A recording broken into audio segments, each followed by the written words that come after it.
बोले बांके बिहारी लाल की जय, श्री गिरिराज धरण की जय।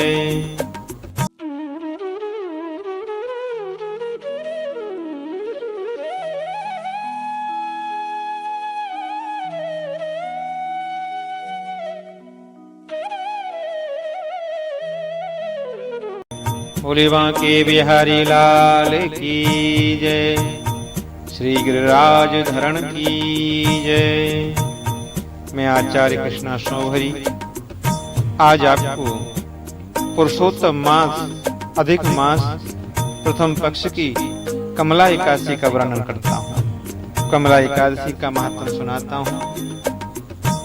आप मेरे साथ में महात्म से पहले हरि नाम संकीर्तन करें। भगवान के प्रभु के गुणानुवाद आप करें मेरे साथ में। जय जय श्री राधे। बंसी बजाए गयो श्याम, उसने ना मिलाए के। बंसी बजाए गयो श्याम, उसने ना मिलाए के। नैना मिलाए के श्याम, नैना मिलाए के। नैना मिलाए के कान्हा, नैना मिलाए के। दिल में समाए गयो श्याम, उसे नैना मिलाए के। दिल में समाए गयो श्याम, उसे नैना मिलाए के। बंसी बजाए गयो श्याम, उसे नैना मिलाए के। गोकुल से वृंदावन आयो, गोकुल से वृंदावन आयो। निर्दयी छलिया चैन चुरायो, निर्दयी छलिया चैन चुरायो। निंदिया उड़ाए गयो श्याम, मुझसे नैना मिलाए के। निंदिया उड़ाए गयो श्याम, मुझसे नैना मिलाए के। बंसी बजाए गयो श्याम, मुझसे नैना मिलाए के। जादू कर गई उसकी अखियां, जादू कर गई उसकी अखियां। रास्ता रोके मेरी पकड़ी बैया, रास्ता रोके मेरी पकड़ी बैया। मटकी गिराए गयो श्याम, मुझसे नैना मिलाए के। मटकी गिराए गयो श्याम, मुझसे नैना मिलाए के। बंसी बजाए गयो श्याम, मुझसे नैना मिलाए के। लूटा मोरो मुकुट की छटाने, लूटा मोरो मुकुट की छटाने। उनके सौ की इंद्र घटाने, उनके सौ की इंद्र घटाने। तीर चलाए गयो श्याम, मुझसे नैना मिलाए के। तीर चलाए गयो श्याम, मुझसे नैना मिलाए के। बंसी बजाए गयो श्याम, मुझसे नैना मिलाए के।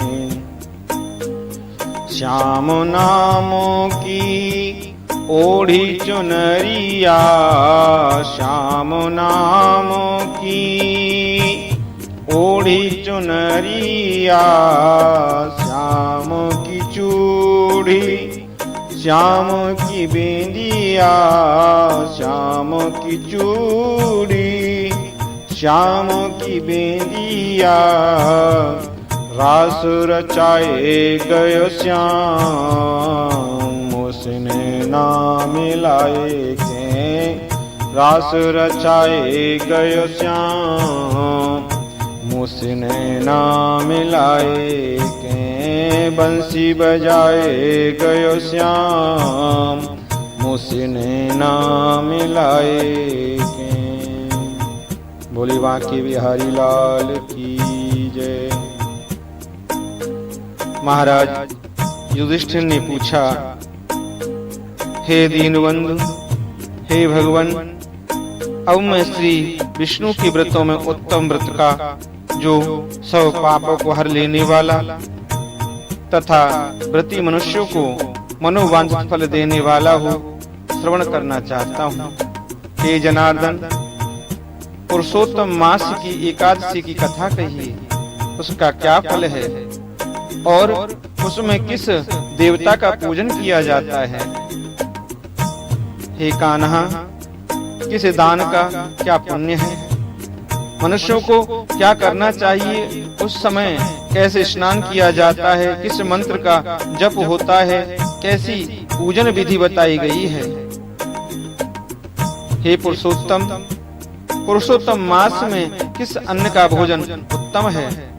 भगवान श्री कृष्ण बोले, हे राजेंद्र, अधिक मास आने पर जो एकादशी होती है वह कमला नाम से प्रसिद्ध है। वह तिथियों में उत्तम तिथि है। उसके व्रत के प्रभाव से लक्ष्मी अनुकूल होती है। उस दिन ब्रह्म मुहूर्त में उठकर के भगवान पुरुषोत्तम का ध्यान स्मरण करे और विधि पूर्वक स्नान करके व्रती पुरुष व्रत का नियम ग्रहण करे। घर पर जप करने का 1 गुना, नदी के तट पर दूना और गौशाला में 600 गुना, अग्निहोत्र गृह में 1100 गुना, शिव के क्षेत्र में, तीर्थों में, देवताओं के निकट तथा तुलसी के समीप लाख गुना और भगवान विष्णु के निकट अनंत गुना फल हो जाता है। अवंतीपुरी में शिव शर्मा नामक एक श्रेष्ठ ब्राह्मण रहते थे। उनके 5 पुत्र थे। इनमें जो सबसे छोटा था वह पापाचारी हो गया, इसलिए पिता तथा स्वजनों ने उसे त्याग दिया। अपने बुरे कर्मों के कारण निर्वासित होकर वह बहुत दूर वन में चला गया। दैव योग से एक दिन वह तीर्थराज प्रयाग में जा पहुंचा। भूख से दुर्बल शरीर और दीन मुख लिए उसने त्रिवेणी में स्नान किया। फिर क्षुधा से पीड़ित होकर वह वहां मुनियों के आश्रम खोजने लगा। इतने में उसे वहां हरिमित्र मुनि का आश्रम उत्तम दिखाई दिया। पुरुषोत्तम मास में वह बहुत से मनुष्य एकत्रित हुए थे। वहां पर आश्रम पर पाप नाशक कथा कहने वाले ब्राह्मणों के मुख से उसने श्रद्धा पूर्वक कमला एकादशी की महिमा सुनी, जो परम पुण्यमयी तथा भोग और मोक्ष प्रदान करने वाली है। यश शर्मा ने विधि पूर्वक कमला एकादशी का व्रत सुनकर के, कथा सुनकर के उन सब के साथ मुनि के आश्रम पर ही जब व्रत किया, आधी रात हुई तो भगवती लक्ष्मी उनके पास आकर बोली, हे ब्राह्मण, इस समय कमला एकादशी के व्रत के प्रभाव से मैं तुम पर प्रसन्न हूँ और देवादिदेव श्री हरि की आज्ञा पाकर वैकुंठ धाम से आई हूँ। मैं तुम्हें वर दूंगी। ब्राह्मण बोला, हे माता लक्ष्मी, यदि आप मुझ पर प्रसन्न हैं तो वह व्रत बताइए जिसकी कथा वार्ता में साधु ब्राह्मण सदा संलग्न रहते हैं। लक्ष्मी जी ने कहा, हे ब्राह्मण, एकादशी व्रत का महत्तम श्रोताओं के सुनने योग्य सर्वोत्तम विषय है। यह पवित्र वस्तुओं में सबसे उत्तम है।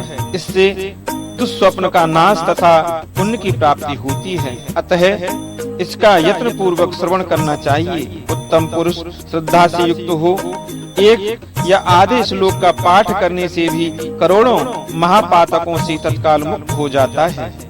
ऐसे मासों में पुरुषोत्तम मास, पक्षियों में गरुण तथा नदियों में गंगा श्रेष्ठ है। इसी प्रकार तिथियों में द्वादशी तिथि उत्तम है। समस्त देवता आज भी एकादशी व्रत के ही लोभ से भारतवर्ष में जन्म लेने की इच्छा रखते हैं।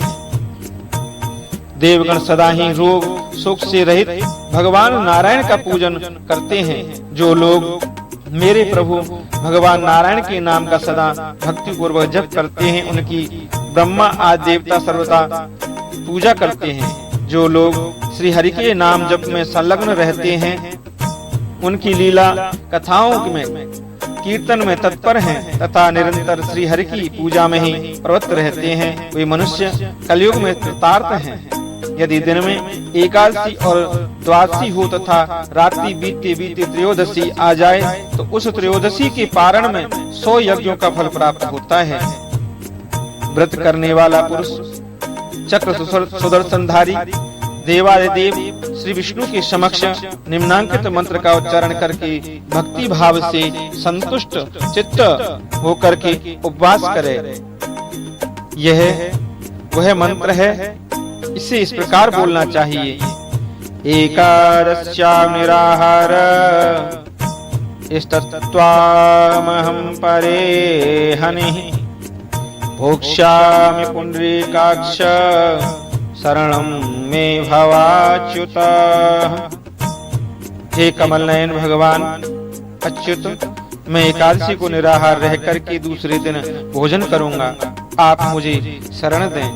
तत्पश्चात व्रत करने वाला मनुष्य मन और इंद्रियों को बस में करके गीत वाद्य नृत्य और पुराण पाठ आदि से भगवान को रात्रि में और भगवान के समक्ष जागरण करें। फिर द्वादशी के दिन उठकर के स्नान के पश्चात जितेंद्रिय भाव से विधि पूर्वक श्री विष्णु की पूजा करें। एकादशी को पंचामृत से जनार्दन को नहलाकर द्वादशी को केवल दूध में स्नान कराने से श्री हरि का सायुज्य प्राप्त होता है।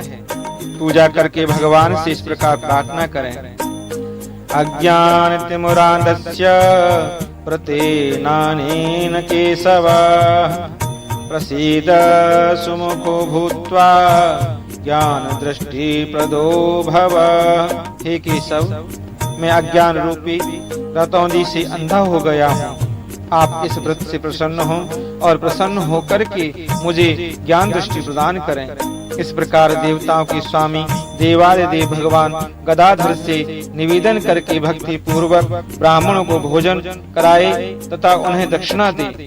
उसके बाद भगवान नारायण के शरणागत होकर के बलि वैश्य देव की विधि से पंच महायज्ञों का अनुष्ठान करके स्वयं मौन हो अपने बंधु बांधवों के साथ भोजन करे। इस प्रकार जो शुद्ध भाव से पुण्यमय एकादशी का व्रत करता है, वह पुनरावृत्ति से रहित वैकुंठ धाम को प्राप्त होता है। भगवान श्री कृष्ण कहते हैं, हे राजन, ऐसा कहकर के श्री लक्ष्मी देवी उस ब्राह्मण को वरदान दे अंतर्ध्यान हो गई।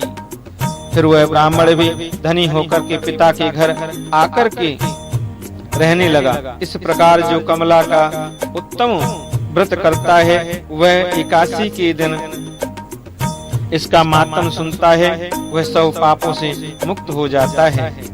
महाराज युधिष्ठिर बोले, हे जनार्दन, हे कन्हैया, पाप का नाश और पुण्य का दान करने वाली एकादशी के महात्म का पुनः वर्णन कीजिए, जिसे इस लोक में करके मनुष्य परम पद को प्राप्त होता है। भगवान श्री कृष्ण ने कहा, हे राजन, शुक्ल या कृष्ण पक्ष में जब ही एकादशी प्राप्त हो, उसका परित्याग न करे, क्योंकि वह मोक्ष रूप सुख को बढ़ाने वाली है। कलयुग में तो एकादशी ही भव बंधन से मुक्त करने वाली है, संपूर्ण मनोवांछित कामनाओं को देने वाली तथा पापों का नाश करने वाली है। एकादशी रविवार को किसी मंगलमय पर्व के समय अथवा संक्रांति के ही दिन क्यों न हो, सदा ही उसका व्रत करना चाहिए। भगवान विष्णु के प्रिय भक्तों को एकादशी का त्याग कभी नहीं करना चाहिए। जो शास्त्रोक्त विधि से इस लोक में एकादशी का व्रत करते हैं वे जीवन मुक्त देखे जाते हैं, इसमें तनिक भी संदेह नहीं है। महाराज युधिष्ठिर ने पूछा, हे श्री कृष्ण, वे जीवन मुक्त कैसे हैं तथा विष्णु रूप कैसे होते हैं? मुझे इस विषय को जानने के लिए बड़ी उत्सुकता है, मुझे बताने की कृपा करें। भगवान श्री कृष्ण कहने लगे, हे राजन, जो कलयुग में भक्ति पूर्वक शास्त्रीय विधि के अनुसार निर्जल रह करके एकादशी का उत्तम व्रत करते हैं वे विष्णु रूप तथा जीवन मुक्त क्यों नहीं हो सकते? एकादशी व्रत के समान सब पापों को हरने वाला तथा मनुष्यों की समस्त कामनाओं को पूर्ण करने वाला पवित्र व्रत दूसरा कोई नहीं है। दशमी को एक बार भोजन, एकादशी को निर्मल मन बना करके निर्जल व्रत था, द्वादशी को पारण करके मनुष्य श्री विष्णु के समान ही हो जाते हैं। बोले वृंदावन बिहारी लाल की जय।